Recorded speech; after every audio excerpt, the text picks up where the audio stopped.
MP study YouTube channel पर आपका स्वागत है। मैं दीपक कुमार। एएनएम 2024 के नोटिफिकेशन में किसी भी प्रकार की सीटों की कोई जानकारी नहीं है।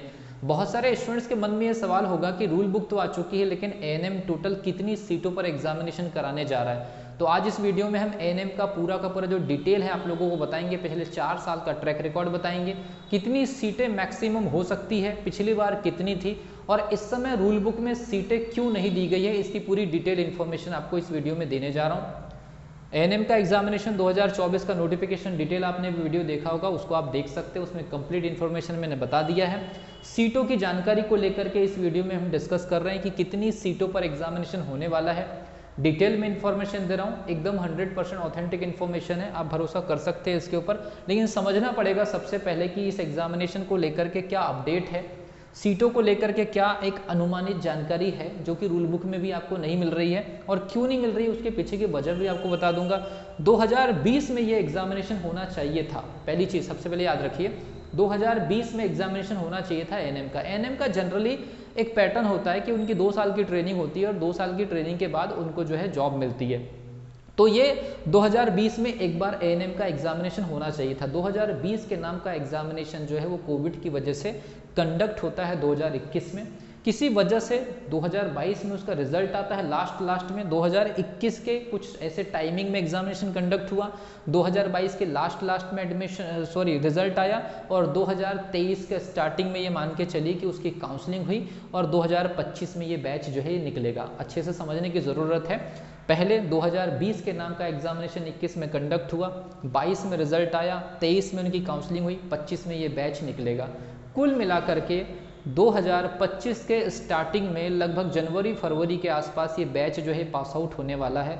और याद रखिए, क्योंकि ये 2 साल का कोर्स होता है, तो यहाँ पर एक बैच जब निकलती है उसके बाद ही दूसरे बैच की एंट्री होती है। इसलिए एएनएम का एग्जामिनेशन हर 2 साल के गैप में होता है, ये कंटिन्यूसली एग्जामिनेशन नहीं होता।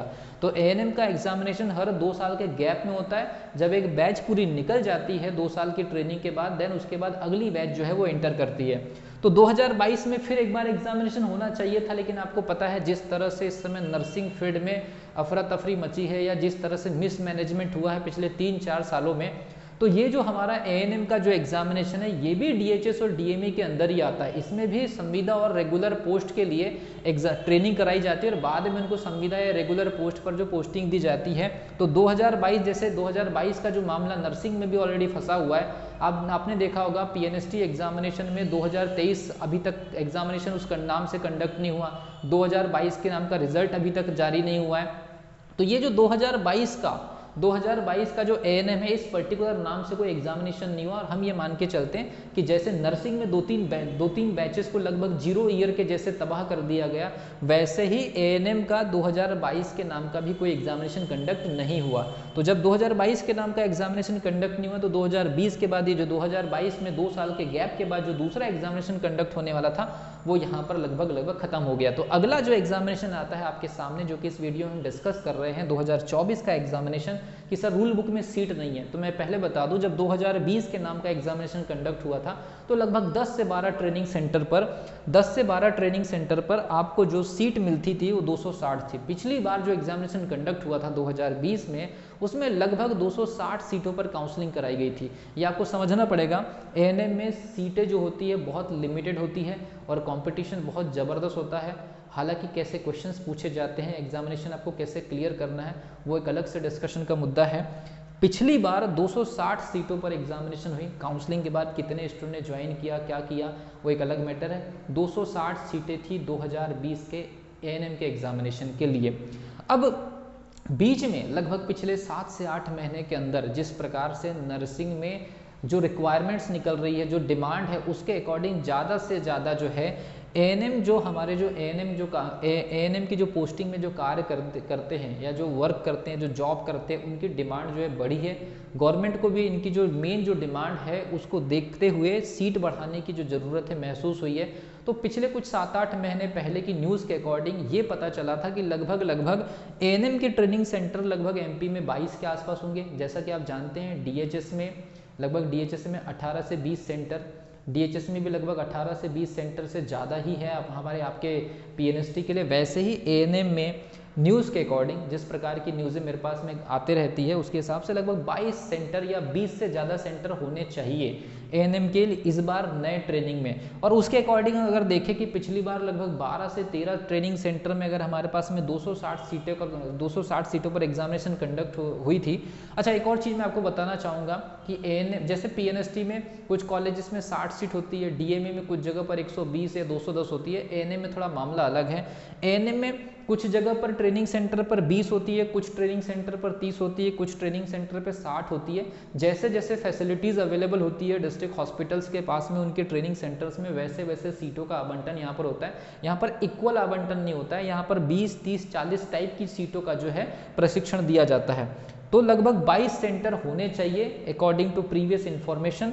तो 22 सेंटरों के हिसाब से देखा जाए तो लगभग 260 का अगर हम दुगना करें तो लगभग 500 से 600 के बीच में सीट होनी चाहिए। तो जितने भी स्टूडेंट प्रिपरेशन कर रहे हैं, जिनको सीटों की इन्फॉर्मेशन नहीं कि सर एएनएम में टोटल कितनी सीट आई है, पिछली बार जब एग्जामिनेशन कंडक्ट हुआ तो 260 सीटें आई थी, इस बार क्या होगा, तो इस बार लगभग 500 से 600 सीट का एक अनुमान है। लेकिन इसके पीछे की एक और स्टोरी है, इसके पीछे की एक और स्टोरी है, रूल बुक में आखिर क्यों नहीं जारी की गई इतनी। अगर ये सच में अगर 500 सीटों का जो मामला है अगर ये सही है तो फिर रूल बुक में जिक्र क्यों नहीं है। क्योंकि मैक्सिमम जो आपके एएनएम के जो ट्रेनिंग सेंटर है उसको उनके बढ़ाए जाने की तो इन्फॉर्मेशन ये तो बिल्कुल कन्फर्म थी पिछले 5 से 7 महीने के अंदर। लेकिन आप जानते हैं इस समय डीएचएस और डीएमई में जितने भी हमारे डीएचएस के पीएनएसटी के सेंटर है या डीएमई के जितने भी पीएनएसटी के सेंटर है उनके ऊपर सीबीआई की जांच चल रही है। तो उसके अकॉर्डिंग अगर याद रखिए कि गवर्नमेंट का कोई भी डीएचएस का कॉलेज अगर अनसूटेबल होगा, अगर उसी पर्टिकुलर डीएचएस के पीएनएसटी वाले सेंटर को अगर अनसूटेबल अगर देखा जाएगा तो मोस्ट प्रोबेबली ये चांसेस है कि उस जगह पर या उस स्थान से रिलेटेड अगर मान लीजिए एएनएम का भी ट्रेनिंग सेंटर अगर होगा तो उसमें भी कुछ न कुछ कमियां पाए जाने की वजह से ये भी जांच में हो सकता है कि अनसूटेबल हो जाए। तो जैसे जैसे हमारे पास में डीएचएस के 20-22 ट्रेनिंग सेंटर पीएनएसटी के लिए थे, वैसे ही गवर्नमेंट ने इन एएनएम ट्रेनिंग सेंटरों को भी लगभग 20 से 22 करने का एक तरह से इनकी सीटों को बढ़ाने के लिए एक फैसला लिया गया था। और बीच बीच में इनके इनॉग्रेशन, उद्घाटन वगैरह की इन्फॉर्मेशन न्यूज़ में आती रही है। उस अनुमान पर ही आपको बताया जा रहा है कि 500 या 550 या 600 की सीट होनी चाहिए। लेकिन यहाँ पर एक मामला ये भी है कि अभी आप जानते हैं डीएचएस में पीएनएसटी या फिर आपका जो भी डीएमई में पीएनएसटी, इन कॉलेजेस की जांच चल रही है, इसमें गवर्नमेंट कॉलेजेस भी जांच के दायरे में है। इसीलिए रूल बुक के अंदर अभी किसी भी एएनएम ट्रेनिंग सेंटर की जो सीट है उसकी जानकारी जो है वो डिस्क्लोज नहीं की गई है। और एक और चीज़ मैंने पिछली वीडियो में आपको बताया था कि 31 दिसंबर 2024 तक वो 17 साल कंप्लीट एज की जो डिमांड कर रहे हैं स्टूडेंट के लिए कि स्टूडेंट जो भी ट्रेनिंग में जाएंगे उनका एज 31 दिसंबर 2024 तक 17 साल कंप्लीट हो जाना चाहिए। मतलब उस पर्टिकुलर डेट तक उनका 17 साल कंप्लीट होना चाहिए। तो उस हिसाब से भी आप एक अनुमान लगाइए कि अगली जो बैच निकलेगी वो फरवरी या जनवरी 2025 में निकलेगी और उस पर्टिकुलर टाइमिंग के आसपास ही इस पर्टिकुलर बैच को एंटर करने का या एंटर करवाने का यहाँ पर एक प्लान दिखाई दे रहा है। अभी हो सकता है जल्दी से जल्दी एग्जामिनेशन कराएं, अगस्त के लास्ट में, सितंबर के लास्ट में या अक्टूबर 1st-2nd वीक में इसका एग्जामिनेशन का रिजल्ट आए। और तब तक के जितने भी हमारे डीएचएस और डीएमई के अंदर जितने भी पीएनएसटी के सेंटर है उनके ऊपर सीबीआई की रिपोर्ट आने के बाद ये भी कंफर्म हो जाएगा कि कितने ऐसे ट्रेनिंग सेंटर एएनएम के हैं जो कि वहां पर एकदम क्लियर कट जो है ट्रेनिंग लायक माहौल या ट्रेनिंग लायक सुविधा है, तो उनकी भी जो है लिस्ट आ जाएगी। तो लिस्ट आने में समय लगेगा, इसलिए रूल बुक में अभी उनको जगह नहीं दी गई है। ये इसके पीछे का बैकग्राउंड है। एक प्रिपरेशन करने वाली जो स्टूडेंट है वो अपने हिसाब से अपने दिमाग में एटलीस्ट 500 सीट का एक अनुमान जरूर लगा करके रखें। 260 सीटों पर तो पिछले बार काउंसलिंग हुई थी 2020 के नाम के एग्जामिनेशन का, 2023 के अंदर 2025 में बैच निकल जाएगा। और जिस प्रकार से पिछले 4 सालों में हेल्थ सेक्टर में एएनएम की पोस्ट की डिमांड बढ़ी है, उसके अकॉर्डिंग मैं आपको बता दूं कि लगभग 500 से 550 सीट की डिमांड यहाँ पर दिखाई दे रही है जैसे जैसे ट्रेनिंग सेंटर्स की इन्फॉर्मेशन हमारे पास में है। लेकिन क्योंकि डिस्क्लोज नहीं हुई है रूल बुक में, और क्यों नहीं है मैंने उसका पूरा कारण आपको बता दी, क्योंकि इस समय पूरा का पूरा नर्सिंग फील्ड में जितने भी यूनिवर्सिटीज़, कॉलेजेस है सब जांच के दायरे में है। तो ये मान के चलिए सुविधाओं के मामले में एएनएम के ट्रेनिंग सेंटर भी नहीं बचने वाले हैं, सब जांच के दायरे में। और ये जांच के दायरों की वजह से सीटों की संख्या डिस्क्लोज नहीं की गई होगी, ये एकदम कन्फर्म बात है। और सीट जो है वो बढ़ कर के आएंगी। और इसीलिए मैंने इस पर्टिकुलर वीडियो में सीटों की जानकारी देना आपको उचित समझा, ताकि आप लोगों के दिमाग में एक कन्फ्यूजन रहे कि इतनी सीटों के लिए एग्जामिनेशन होगा और इतनी सीटों के हिसाब से कितना कट ऑफ जाएगा, पहले एग्जामिनेशन कैसे होता था, क्या कट ऑफ रहता था, कौन सी कैटेगरी का कट ऑफ क्या रहता था, इस बार क्या अनुमान हो सकता है, पेपर का पैटर्न बदला हुआ है, एलिजिबिलिटी क्राइटेरिया बदली हुई है, तो उसके अकॉर्डिंग जो है, और 25% जो सीट है वो आशा कार्यकर्ताओं के लिए रिजर्व है। इसका मतलब है कि 75% सीटों पर आप कैसे कंपटीशन को अपना एक बेहतर तरीके से लेकर के आ सकते हैं, तो वो भी अगली वीडियो में आपको बताऊंगा। तब तक के लिए wish you all the best.